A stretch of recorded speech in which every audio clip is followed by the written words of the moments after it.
Hello, everyone. We're ready to go, Caroline, Robbie? Yes. We all set. Well, good, good. Thank you so much. My name is Juan Diego Wade, and it is my honor and pleasure to welcome you all here this evening. I'm board chair of the United Way of Greater Charlottesville, and I want to welcome you to the 4th annual community table and 3rd year for participating with Tom Tom Festival and Summit. We're honored to have local community members participating on our panel hosted by our lovely Ebony Hilton, United Way board member and Connected Community Committee chair. Thank you to Pearl Island for providing our meals, and we'll be enjoying that a little bit later, not unless you have less willpower than I and had a little taste beforehand. But we're going to get started by first going into our individual tables for just a few minutes to get to know each other a little bit better, and then we're going to come back in about 5 minutes. How does that sound? Wonderful. All right. Well, thanks for your patience, everybody, and getting into your breakout rooms and meeting your fellow table mates. We're excited to see such huge turnout tonight. We have over 110 people that have joined us for our community table. This is our 4th, like Juan said, community table, and probably the one I'm most excited about. This discussion on reparations is a long time coming in our community, and I think the panelists that we have tonight are going to really bring some illuminating ideas together and share, and it'll be a chance for all of us to kind of think about our place in this and what we want and what we envision for our community. So grateful to have you all tonight. Since I haven't done it already, I'm the president of the United Way, and community table work is one of the things I love most about my job here at the United Way. And it's my pleasure tonight to introduce to you Dr. Sharika Jones-Lewis. She's the Director of Community Research at the Equity Center at UVA.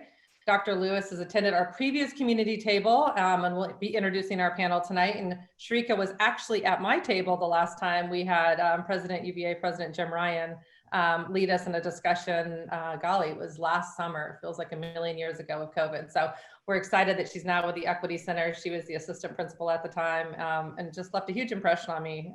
Just an incredible woman. So grateful to have you here, Sharika, and I will let you take it from here. Thank you so much, Robbie. I am very, very happy to be here, very happy to be representing the Equity Center. The Equity Center is still a fairly new organization. And so I do want you all to know that the Equity Center really grows out of many years of social justice advocacy in the Charlottesville and surrounding region. And that what we are really working to do is to tangibly redress racial and economic inequity in the university communities by advancing a transformative approach to fundamental research, to the fundamental research mission, which we believe will in turn reform institutional values, pedagogy, and operations.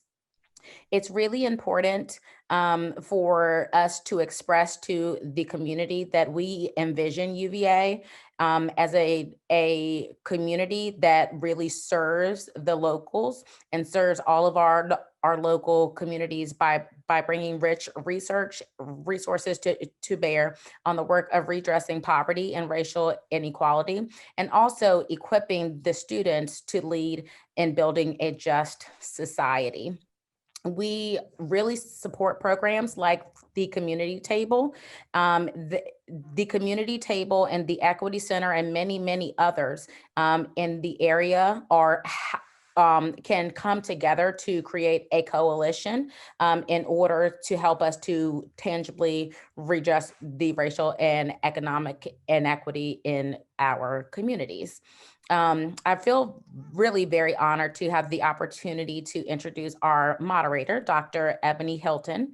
Dr. Hilton is an associate professor of anesthesiology, critical care anesthesia at the University of Virginia, and medical director and co-founder of Goodstock Consulting. Ebony works in the community in many capacities, including serving as chair of the United Way's Connected Community Committee. Dr. Hilton will moderate the discussion tonight with lively input from our panelists who will work to provide a framework for our discussion. So the 3 panelists are no other than Ms. Yolanda Harrell from New Hill Development Corporation, Mr. Sarad Davenport from TMI Consulting, and Julie Mayfield, City Councilor of Asheville, North Carolina. And now, without any other pause, I will turn it over to our moderator, Dr. Ebony Hilton. Well, thank you, Dr. Jones-Lewis. You know, this is going to be, I'm excited about this whole discussion tonight, and super excited in the fact that the participants, I saw a variety of ages that were present, race, gender. So I really hope this can be a discussion of where we talk about where we've been, where are we now, and where can we go with this? Because when we're talking about this idea of Black wealth, we know it is very heavy, right? It comes with a lot of different perspectives of history. And with that discussion, it can be very sensitive. So I'm hoping in this, when we're talking about these moments of our history that we do have to deal with, that it isn't approached with a feeling of being attacked, because I think we're all in a group here. And we know that if we, as a unit, we're stronger together and we're better whenever we feel like we're all being included in the discussion. So we're going to start this off with first just an introduction of the panel to just tell us exactly who they are. You know, what is their works around town? And one of the things that we do have a guest from Asheville, North Carolina, one of the city councilors. And I thought it was important to include their voice because they have been doing work in this area of reparations. And with Charlottesville having the history that it has, we don't necessarily have to reinvent the wheel. We can take pieces from what other people have already done, because it's been 155 years since the Civil War and the Emancipation Proclamation. Have we made any progress? So let's talk about some history with Miss Yolanda Harrell, right? She's the president and CEO of New Hill Development Corporation, which is a Black-led enterprise established to build financial resilience, economic opportunity, and affordable housing in Greater Charlottesville. And so Mrs. Yolanda, you know, this hill is called and inspired from a development that was in the Black community, right? That was raised in the 1960s. Can you tell us about where did it get its name and what's the meaning behind it? Absolutely. Well, first of all, Ebony, thank you so much. I'm really grateful to be able to participate this evening. So yes, when we were thinking about what we would name our organization, we wanted to pay homage to the existing communities in the past in Charlottesville that were predominantly, or they were historically Black communities, not only Vinegar Hill, but you had also Gospel Hill and amongst some of the communities that were raised in the 60s. But Vinegar Hill in particular is the one that most individuals in Charlottesville tend to know more of the history of, as well as, or at least they've heard that name at some point. And so when we were looking at how we wanted to contribute to the community in closing the wealth gap and creating more wealth within the Black community, what we wanted to do is look at the history of where we are in Charlottesville and how did we get here. And of course, part of that led us to the raising of communities in the 60s through urban renewal. Eminent domain was declared on Black neighborhoods. And so individuals, businesses, and Vinegar Hill had more than 40 businesses at the time. They had hundreds of homes that were raised, some of which people were in the middle of paying mortgages on. And that land, those opportunities, they were completely taken away. I've heard individuals in public forums, sometimes people who are not either familiar with the history or just really don't understand it, or sometimes speaking from a place of just privilege that kind of comes through in their question. And one of the question was, well, why didn't Black people do anything to stop that from happening? Well, let's think about the time that we were in at that time. First of all, we had we didn't have the voting right acts that we have now. So poll tax was placed on that vote. So yeah, it did go to a vote, if you will, but if you couldn't afford the poll tax, well, then guess what? You didn't get an opportunity to participate in voting to ensure that did not happen. But not only that, you also had deed restrictions, covenant restrictions of Blacks and whites being able to sell to one another, and where Blacks could set up their businesses. It could only be in Black neighborhoods at that time. So if you go about the business of destroying or raising and tearing down Black communities, then what is that going to do to one's ability to be able to have a Black-owned business if the restrictions of that day says it can only be in a Black neighborhood? So that then certainly impairs one's ability to be able to continue to grow wealth for you and your family. And so as a result, what the city did, and other members that participated in that process, the city, it was not just the city that was a participant in it, you know, there was other leaders in it, but they built public housing as a means to say, well, we're going to build better housing for you, and we're going to give you this opportunity to move from what some called blighted community into public housing. And then as a result, although many were able to move beyond that public housing, many were not. And as those of us that live in this area know, now Charlottesville is at a point where we're so expensive to live, to be able to buy property. Yeah, unlike other cities where you have, a lot of a lot of land, or you have a lot of ability to expand. We don't have the ability to annex any land from the county. So as a result, we have this compression that happens in our market. And therefore, now we're experiencing things like, the average cost of housing to purchase a home here is about $339,000. That's a significant and steep price when you think about that. There's not really a whole lot that leads up to that price point. Typically in other cities, you'll see a variation or a spectrum of pricing. We really don't have that here. So it really stunted our ability to grow our wealth here in Charlottesville. And that's just a snippet. Obviously, you can do more research on what happened in our community, but that kind of gives you just a snapshot of how we got to where we are today. And in that snippet, I heard talks of redlining and the impact of redlining. In that snippet, I heard talks of the effects of disenfranchisement that we're still dealing with today. And even in thinking about wealth, when you say now you need $300,000 to own a home, how do you accumulate wealth over the generations? And we can talk about, as things as far back as the Homestead Act and the transfer of land in people's names. And if you don't mind, for people who are not in Charlottesville, can you tell us, when we mentioned Vinegar Hill, can you tell us where that is now, so we can get an idea of what the city did with that land and how much money now sits on the property of where people were just completely stripped of that right?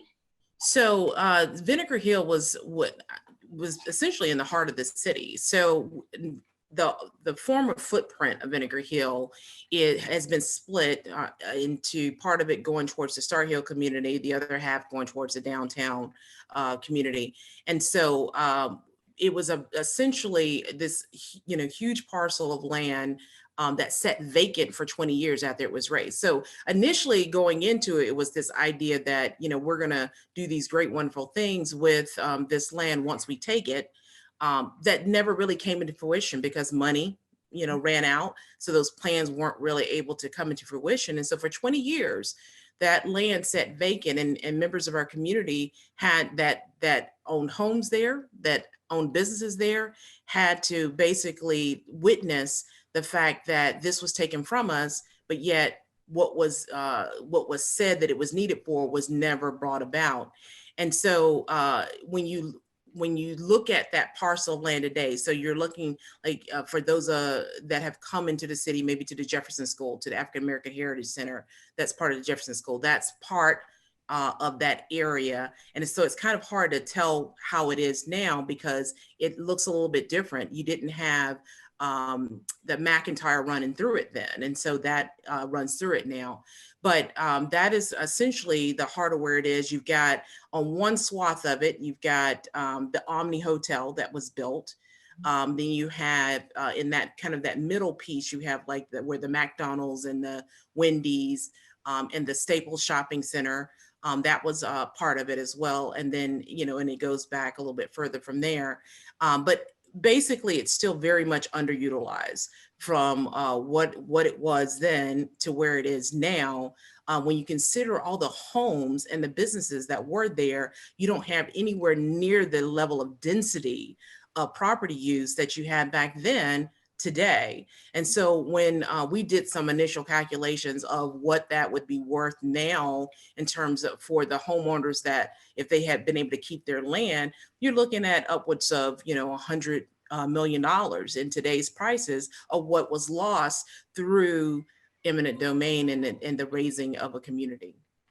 That is incredible. And for our next, panelist, Rod Davenport, you actually grew up here in Charlottesville. The rest of us on this panel now call Charlottesville our home, but this truly is your home. And you also founded the City of Promise here, and currently you're the Director of Operations and Lead Consultant, the Senior Executive for Loon Technologies at TMI Consulting.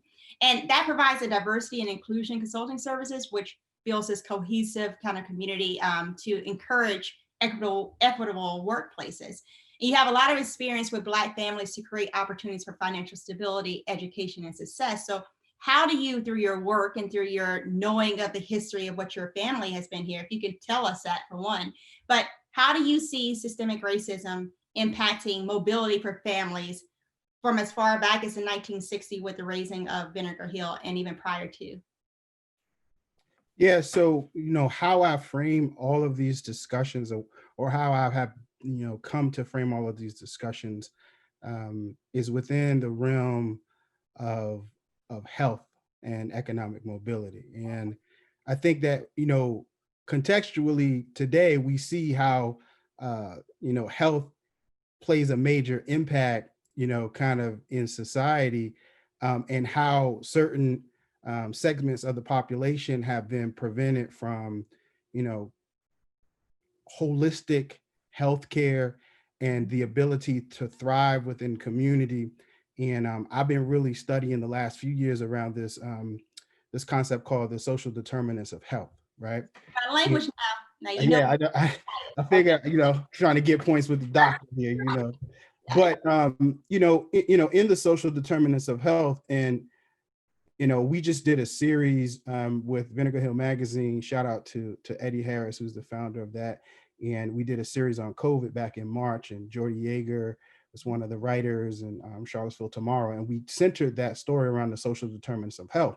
And those who don't know, the social determinants of health, work in kind of 5 ecosystems. And, it's education, it's economic stability, it's the neighborhood and built environment, it's health and healthcare, and the social and community context, right? And, if you look at the African-American community in Charlottesville, these ecosystems at different times were more robust and functional, right? And the idea here is to say that, even during times when we, quote unquote, integrate, these ecosystems have not been robust and functional for certain segments of the population. And like, how do we make them, right? In City of Promise, our work was comprehensive. It was health and wellness, it was education, it was community, it was, built environment. And you have to be operating at optimum potential in all of those contexts to really satisfy what would be deemed as the social determinants of health, and would create the conditions for success, for thriving, for economic mobility, right? The health and wellness create the conditions for economic mobility, right? So, but we have to focus on those key ecosystem areas to make sure that those things are happening. So, those are the things that I think about daily, and those are the things that I really, in my work, I use to contextualize my work and to know how to move in and out of those ecosystems, and knowing that they all have to be robust, they all have to be paid attention to, because we pay attention to them outside of the Black community, right?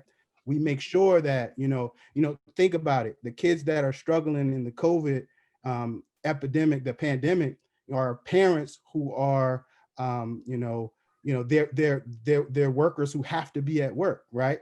So who is supporting these kids? But the parents who are able to stay home are able to support their kids academically. And we have this, we have the potential for a whole nother achievement gap that's going to materialize because of health.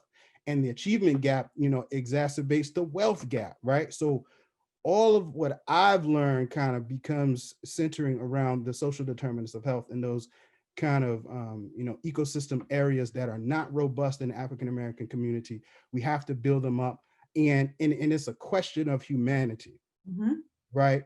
Completely. Do people deserve this as a human right? And we believe we actualize in some communities, but we pick and choose. Right. And we have to make sure that we're actualizing these robust ecosystems in all communities. And it just so happens that Black communities are always the community that gets left behind. And it's definitely a human rights issue. And I think that we have to, really think about what we're saying. And it goes deeper. It's like, what value we place on the lives of some people and what values that we place on the lives of others. And we have to really think about that if we really want people to be able to actualize and thrive in place wherever they are. Charlottesville, Asheville, DC, wherever. We have to think about that. So that's how I approach the work. I think that's what brought me to the human service education field. And that's what has helped me to move around in the work of supporting communities of color and marginalized communities in general.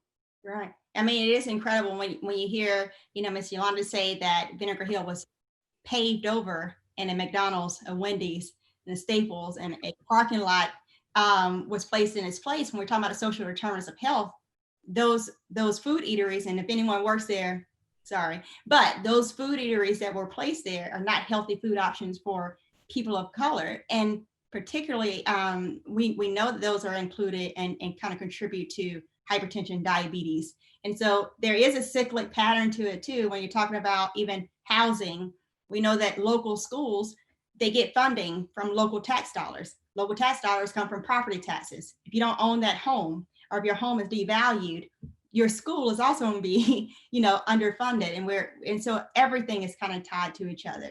And so how do we approach this? And this is why I'm so grateful that Miss Julie Mayfield is here. She's a member of City Council in Asheville, North Carolina. And when I was first approached by the United Way about this idea of doing this community table about Black wealth, I said, we can't talk about Black wealth if we don't talk about why we don't have it. For every $1 that white people have in wealth, Black people have 10 cents. Okay, for every $1 white people have, we have 10 cents.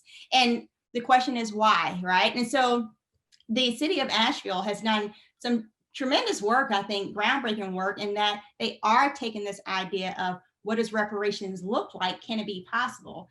Asheville has a similar city government to Charlottesville with an elected mayor and city council, plus a city manager to handle day-to-day operations. And Ms. Julie, Asheville has taken a very specific step towards addressing systemic inequalities in your community.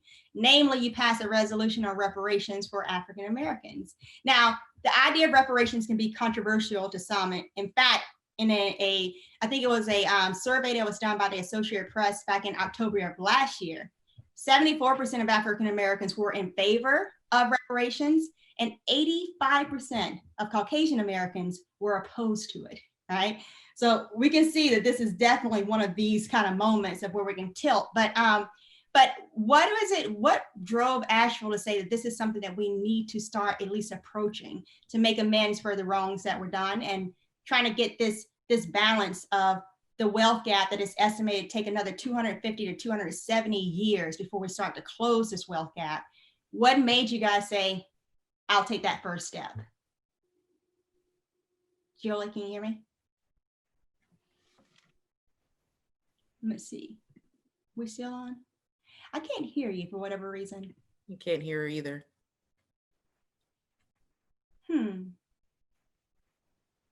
Julie, can you check the volume levels on your audio?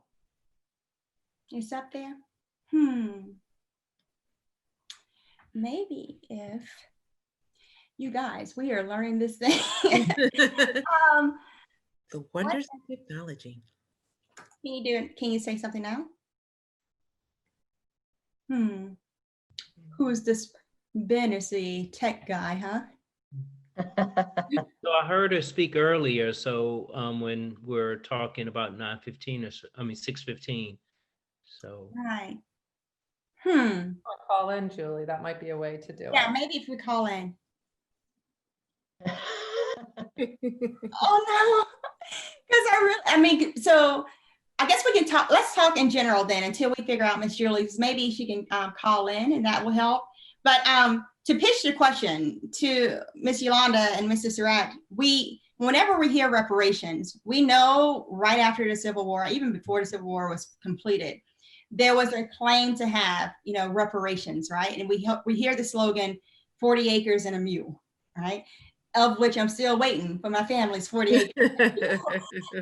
But the question is, that didn't come to pass for Black people, right? But were there reparations that were actually given to people? And if it were given to persons, who got it and what did they get?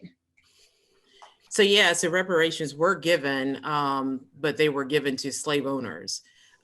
So in the Washington, D.C. area, when during the Civil War, as a means to get that area to give up their slaves so that Lincoln could have, I guess, a better standing on his particular situation, then the slave owners were offered $300 per slave for them to no longer, since the slaves were going to be emancipated, and it was as part of the way for them to get the slave owners on board with it.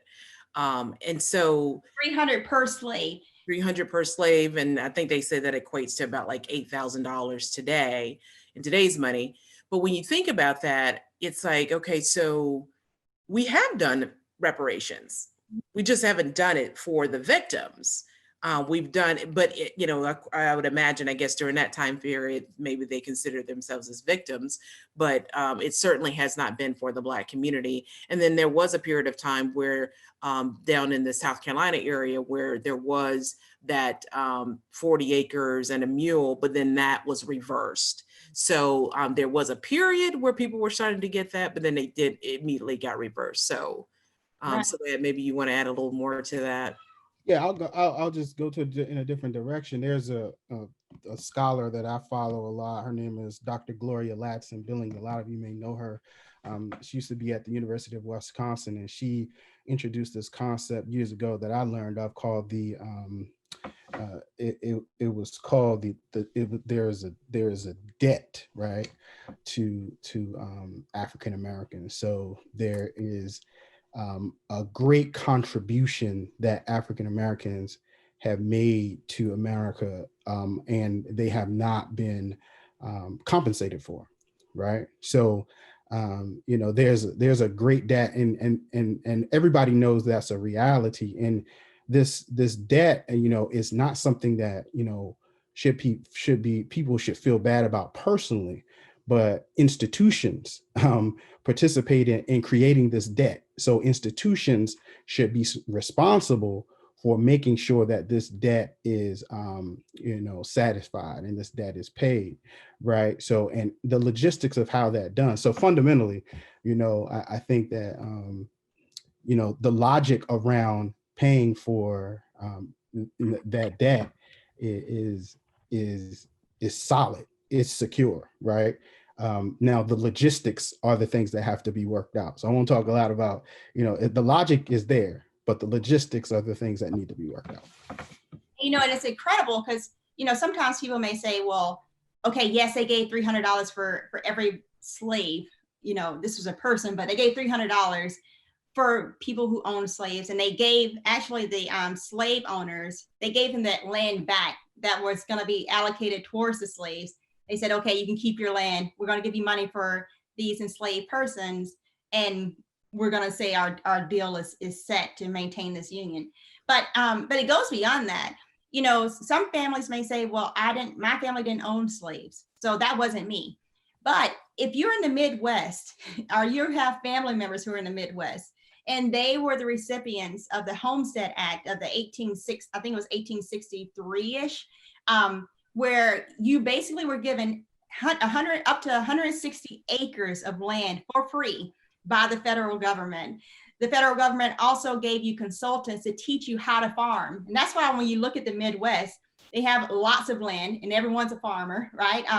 It's not densely populated because of the efforts of the Homestead Act, of which African Americans were not included, and of which too that Native Americans were displaced from their land. But then you can go even further. You can say, okay, what about the Social Security Act of 1930s, right? The Social Security Act, that was where we were starting to think about, well, for those who get elderly and who can no longer work, if they have any disability, right? Then we're going to give them a supplemental income so they can not go into debt and into poverty. Well, there was an exclusion of who could actually be recipients of that. And it excluded those of agriculture and those of domestic workers. And this is in the 1930s. And so who were usually the ones working in the farms, or who were the ones that were the domestic workers, if not minority persons, right? And you can even go to the 1940s with the GI Bill, that if you were a veteran, that we were giving you money for education, for job training, things that would, again, help you to advance yourself economically. But African Americans were also left off the bill. So although your family may not have owned slaves and didn't receive $300 per slave and did not receive, the land that was awarded to, or was at least initially allocated towards African Americans, you may have benefited in other ways that African Americans for generations have been left out of that conversation. Because I'm sure there's many of you on the call that lived during the time of segregation. My mom was in the 3rd grade, right? When they integrated schools. So this isn't far away, and we're still dealing with some of the same issues here today. And I'm not sure if Miss Julie, does she? Yeah, can y'all hear me? Oh, good. Feeling time. Yes. So Miss Julie, how did you all, this sensitive topic, like I said, where 74% of African Americans says yes, reparations. 85% of Caucasian Americans say no, reparations. Asheville demographic, what is it? and oh yeah, we're about 90% white. So yeah. So how did you start this conversation? So this happened very quickly, and it probably had to, because if you, as you just pointed out, if you get into a prolonged conversation about this, it can become very difficult. And so this actually arose very quickly. One of our council members worked with an advocacy group here in town, the Racial Justice Coalition, to develop the resolution. It was shared with all of us. We spent about a week, or maybe even less than a week, sort of massaging it, editing it, improving it. You'll see when I talk about it in a minute that it also includes the county. The resolution contemplated that the county would be a part of this work as well. So we needed to check in with the county commission chair. And so it just all happened very, very quickly. And, there are benefits to that. There are also, sort of drawbacks to that. But I think ultimately it happened the way it had to happen. And of course, it happened, the moment was there, because we adopted this in the middle of June, I believe, maybe July. But in the wake of the murder of George Floyd, in the wake of the demonstrations that were happening all around the country and including in Asheville. So there was just a moment where everybody is raw and everybody is anxious to do something. And this was it. I mean, we had no conversations about this before. I've been on council for 5 years. We had no conversations. It didn't go through any of our normal processes. It just showed up and we adopted it. And there's still a lot of work to be done. I have, if Caroline, if you can maybe share. Yeah, so I'll go through this very quickly. This is just a handful of slides, just so everybody can see what this language is. So go ahead and go to the next one. So everybody knows resolutions are a bunch of whereases and then a bunch of now therefores. And so the whereases in our resolution, they start with these three, which were, I think, very important for us to say very, very clearly. And then all of these other bullets, there's a whereas clause, actually sometimes multiple whereas clauses that talk about the discrimination, the harm that has been caused to the African American community in all of these places, the harm, the discrimination, all of that in housing, wages, education, healthcare, law enforcement, and the justice system, the environment, transportation, food, and childcare. So recognizing that African Americans have been disadvantaged usually intentionally, in all of these places. And so those are the whereases, and then we get to the now therefores. Next slide. So the now therefores do several things, and you know, one of the points about reparations is that it is about making amends. And so we thought it was very important for us to apologize and take the first step of making amends for the city's participation in and sanctioning the enslavement of Black people, for the city's enforcement of the segregation laws and endorsement of discriminatory practices. And Asheville had its own, it's not an urban renew program, it was the urban renewal program. Asheville had its own urban renewal program that was as devastating as it sounds like it was in Charlottesville. In our case, we had 4 very vibrant communities of Black-owned businesses and Black-owned homes and churches and community organizations, and all of that was just wiped out in different parts of our city. And so keep going. Next slide. So this was important for us as well. We recognize, and folks who speak on this nationally, Asheville can't solve this problem on our own, right? We're a little municipality, little city of about 90,000 people. We can't do this by ourselves. And so the resolution very clearly calls on both, private organizations and institutions that are here to sort of work with us and addressing sort of racism within their own organizations, and then also, working with the city on the external work to address systemic racism. And importantly, calls on the state of North Carolina and the federal government to do work in this area as well. And then the next slide. So this is where we start getting into what's really going to happen. So we directed our city manager to figure out a process for the city to develop these short, medium, and long-term recommendations to specifically address the creation of generational wealth and boost economic mobility and opportunity in the Black community. Paragraph 7 acknowledges the role that our Office of Equity and Inclusion will play in that. And then the last slide, I think, really gets to the meat of what is next for us. And so this is a lot of texts. I've kind of highlighted the really important parts of it. But basically what this resolution does is it creates a reparations commission. And this is where it is joint with the county, and the county, I'm happy to say, has also adopted a reparations resolution similar to this one.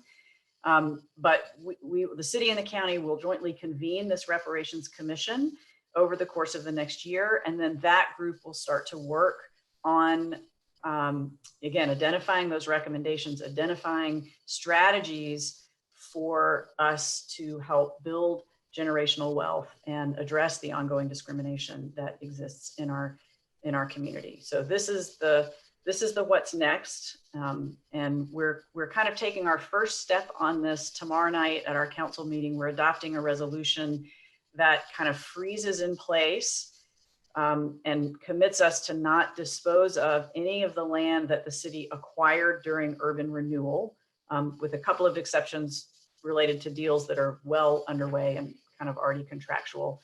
But basically we're saying, okay, any land that we are kind of not using that we acquired during urban renewal, we're gonna hang on to and wait for the recommendations from the Reparations Commission before we do anything with that land.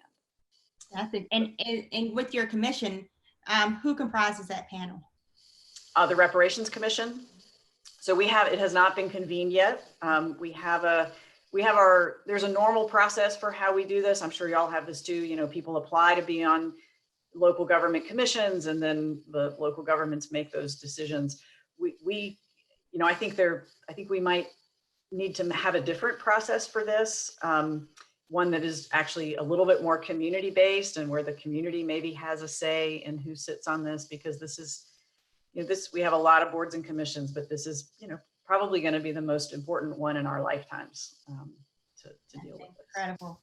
That's incredible work. It makes me think about Jordan Yeager's work, because he was looking at deeds, from looking at the racial language of the deeds, And it'd be interesting to see if you can trace back families Yeah. of those people, of those persons, and to see if they still live in Asheville and say, can you sit on this committee?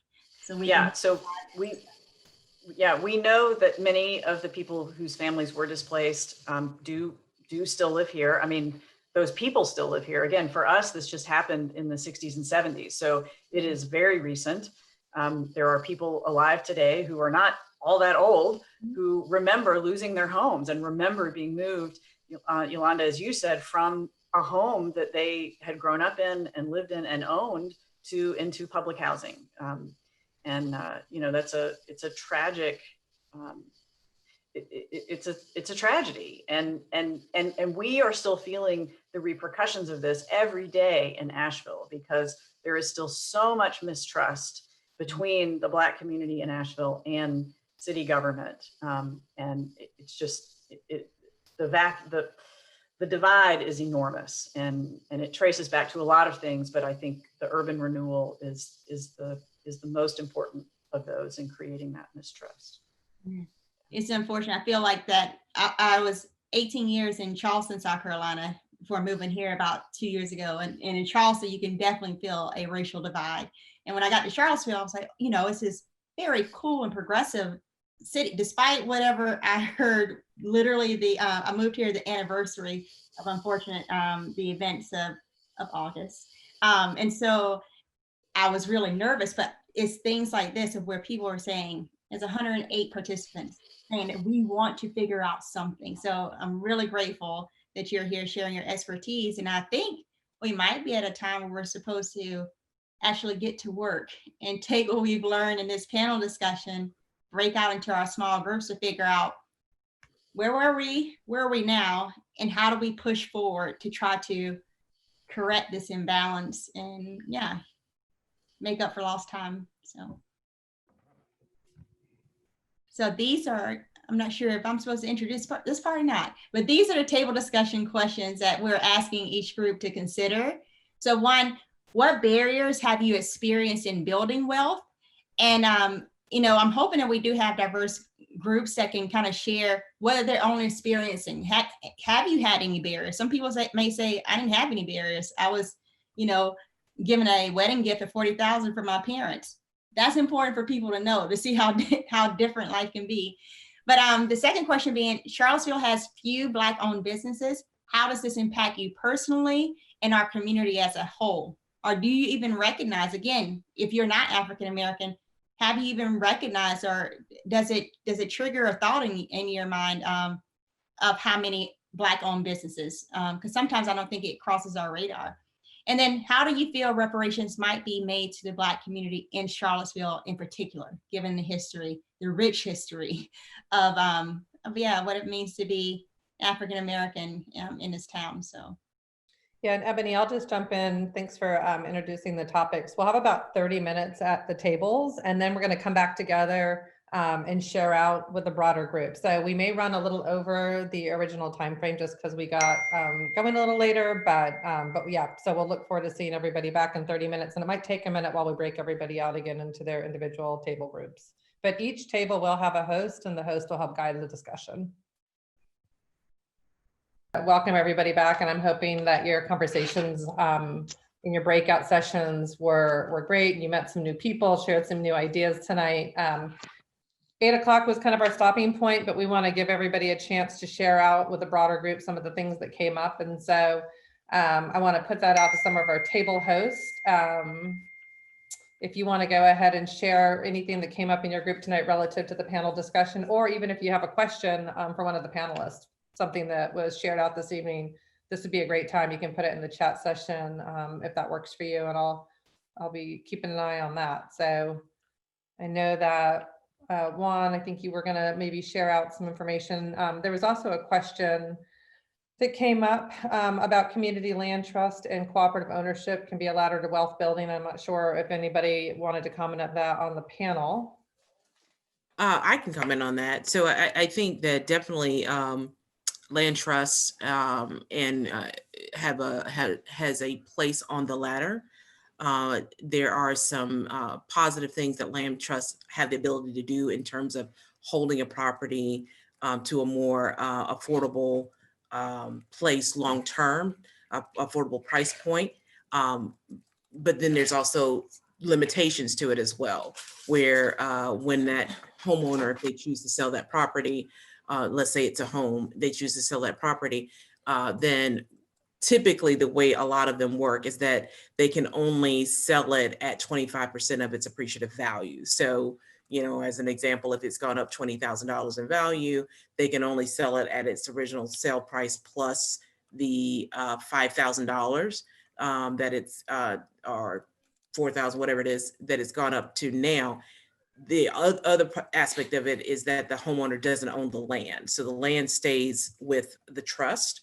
So so it does, it is a great tool, but it should be one of many tools because it doesn't have the full value of, you know, someone else owning their own home, owning the land that their home is on, and being able to sell their home at whatever price they're able to garner for it. So, you know, that's something to consider. And then of course, the cooperative piece of it as well, I think is something that, you know, I think it's something that we definitely want to look into more as we think about what we build in the future, and making sure that even if it is, say, that rental option that we were kind of discussing, I think as individuals who are going into the breakout session, but that it allows even the tenants to own the building that they are in, so that you can now have some shared wealth as well through that as a possibility. So those are some things those are tools, those are different tools that can be used in creating ownership as well as wealth building. Excellent. So this is perfect timing because we just got our lights back on, and I wanted to share with y'all just one of the last question that we had in our group about what would reparations look like here in Charlottesville. And here are some ideas of what our group came up with. And we said that an idea that every time that a business closes, that business should be offered to someone of color, of the African American or Black community, that we should try to find family members of those who were negatively impacted by this, and they should be given favorable mortgage rates. Another idea was to return underutilized land to the African American community. Those are some of the ideas that our group came up with as to what reparations would look like here. And Julie, we talked about, I heard a little bit as I was leaving off that although your group has not met yet, some of the things that y'all were looking at was education and healthcare and additional investment in those areas, which is I think is excellent as well. Yeah, those are some of the things that I think we need to do new and differently. But your point about property, you know, the city still owns a lot of property that was acquired through urban renewal that is not, you could say it is underutilized. A lot of it right now is just open green space that, you know, again, that nobody uses. It's not intended to really be usable green space. So I would love for us, and I think we will, you know, turn to those properties and try to figure out a way to get them back into, you know, into circulation for housing, and somehow figure out a way to target them to homeowners of color. Thank you for that, Julie. I'm going to call on Rishi Jaitley. He's one of our table hosts and on the board at United Way to share a bit about what was discussed at his table tonight. Thanks, Ravi. Hey, everybody. I'd share sort of two takeaways from breakout group number 8. One was just sort of a breath of fresh air around how blunt and honest this conversation is. I think there was, you know, a lot of folks who have been to a lot of gatherings that have felt very buzzwordy. And I think as we look ahead, a lot of people were advising that stop using the buzzwords, talk about Black folk specifically, explicitly, and any progress going forward will have to anchor there. So I think there was just a lot of recognition on the power of language and narratives around how people self-identify and how the issue is understood. I think in terms of action, number 2, going forward, I think, the most tangible idea, in a dream scenario, Charlottesville can just sort of print money, but a permanent line of low interest credit was one idea that surfaced. I think bigger picture, there was just a lot of excitement and appreciation for Asheville, and consider, thinking that maybe we ought to ride that Asheville wave and get Julie to relocate or something, because there's nothing like a community's pride at stake when compared to another community, right? And I think we've all been to a lot of events where, you get lectured by X community, but you can't relate to that community because it's just so different. I think there's something in the air around Asheville and Charlottesville. And, Charlottesville, we're of course on a lot of we're the top of many rankings around the country. But, maybe the lesson around what's been happening with statues in Charlottesville, however complicated it's been, is an example of Charlottesville making progress on something because of public, sort of how this all plays out on a public stage. And so anyway, lots of conversation about how to maybe get more folks from Asheville showing up here and or getting the information and media ecosystem engaged around this here locally more. So I'll stop there. Thank you again to my breakout group. Thank you for that. There's a lot of good comments that are coming in. Sharik, I don't know if you want to just maybe take a moment to share out a bit about your group's experience. Yeah, we discussed growing up with the wind at one's back and all of the possibilities that that causes you to have if you grow up with a lot of privilege and don't have a difficult time building wealth. And then we also discussed that some people grow up in situations where they learn to make their own win. And that is also a valuable space, but a very, very different space. We discussed in terms of Black businesses in the community, the fact that we really need models of ownership and visibility, and that people feel like they belong to a space and belong in a space when there is a high level of visibility in their communities. And then in terms of the last question, we discussed the fact that I don't want to say your name wrong. Like the gentleman said earlier, we could give people money, but that isn't really sustainable, and that money would be gone unless we are also willing to train people and to give them the tools and resources that they need to build sustainable wealth within their homes and their own community. That's great. Thank you for sharing out. We'll do one more share out. I know we're getting a little bit late, but this conversation's been so great tonight. I'm going to call on you, Eber. I saw in the chat session that you offered up some comments about your group's experience. Yes, thank you. I think one of the main, sorry, I'm having issues with my phone. 1 second. Can you hear me? Yeah. All right. Yeah, the main thing that, sorry, there's still issues here. 1 second. You need a moment to work on that. That's fine, Eber.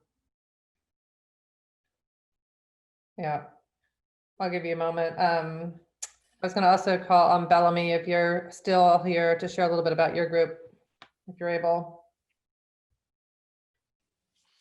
Yeah, sure. So some of the ideas that came out of our group regarding that question was utilizing, I guess, land use restrictions and the consistent funding in that particular space.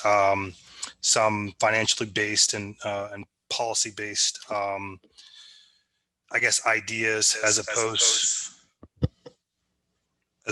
to just saying we're going to give reparations, but not necessarily knowing where the capital is going to go to. Again, the revisions into land use and land use policies came up again. Also having more people of color in leadership positions and intentionally channeling capital to minority-owned businesses as well. One of the things on the backside of that is, I guess one of the table mates looked around for some of the minority owned businesses in Charlottesville. And when you pull up the list, it's, it's kind of wanting. So really having that focus on building more of those so that, you can add wealth that way as well. Excellent. Thanks, Bellamy. All right. Well, we're going to go ahead and wrap it up. It's close to 8:15. If you have a moment, you'll see in the chat session that we've posted where you can go ahead and give a little feedback on the community table tonight. United Way is devoted to these conversations and creating space for conversation where people are comfortable and can be honest and really just share their experiences in a way that, like I said, we can re-envision what Charlottesville looks like and look at some of the systems that have created these inequities over many generations. And so love for your feedback because it helps us think about who we're going to bring on as panelists and the topics. Again, our goal is to do 1 or 2 community tables a year. We were supposed to do one in person this spring as part of TomTom, and COVID hit, so we had to reimagine. So tonight was our first opportunity to get together, but we appreciate everybody who was here. If you want to stay and go back into your group, I think there's a possibility for that so that you can connect with people that you met tonight. But our hope is that you'll leave tonight looking at things a little differently and be bold and speaking your mind and what you feel is best for your community, and look for ways to jump in and make a difference. And there's many nonprofits that are doing great work in this space. And again, the more you get involved, the more you speak up, that's how we start to see a different kind of community. And I want to thank all of our panelists for being here tonight. Julie, for bringing to us what Asheville has done. I think it's very inspiring. I agree with Rishi. We'd love to transport you up here and help us get something drafted for our community. But we appreciate everybody and Pearl Island for providing the great food. Hopefully everybody got to enjoy their meal. So thanks for being with us tonight. Have a good evening.